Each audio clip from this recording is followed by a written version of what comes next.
BFM Business, BFM Crypto, la chronique.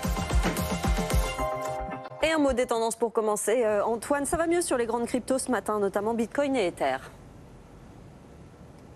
Oui, on repasse à nouveau les fameux seuils des 30 000 et 2 000 respectivement, ça va mieux. On a à nouveau un petit peu d'appétit pour le risque après une tendance à court terme qui était quand même dominée par des gros dégagements sur les valeurs techno en bourse. Ça a eu un impact. On sent qu'au-dessus des niveaux de prix actuels, c'est toujours la pression qui domine, pas d'acheteurs au-delà, mais on renoue avec de meilleurs niveaux. À noter aussi de belles pointes de hausse sur le Monero et le Ripple.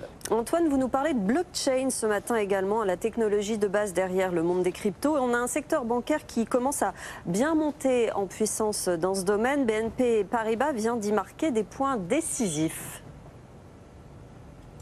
Et oui, la banque qui vient de rejoindre JP Morgan sur une blockchain très prometteuse et très regardée, qui a déjà brassé 300 milliards de dollars d'échanges depuis qu'elle a été mise en fonction en décembre dernier.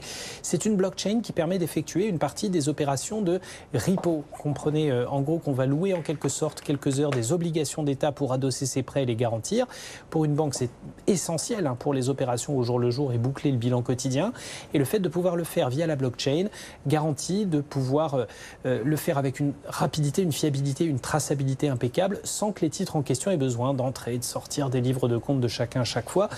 Tout se fait automatiquement et de manière tokenisé, si on peut dire. C'est une passerelle de plus entre le système financier mondial et la technologie crypto, sans pour autant y inclure encore l'usage d'une crypto-monnaie en particulier, mais le niveau d'échange et surtout la nature stratégique du secteur où est employée cette blockchain est sans doute un pas décisif de plus vers son adoption et sa généralisation, même si pour le moment les opérations de marché au quotidien restent du domaine des circuits de transactions classiques, la blockchain va prendre le relais. Pour le moment, on a une quinzaine de grandes banques au niveau mondial qui y ont investi plus de 3 milliards de dollars. Merci Antoine.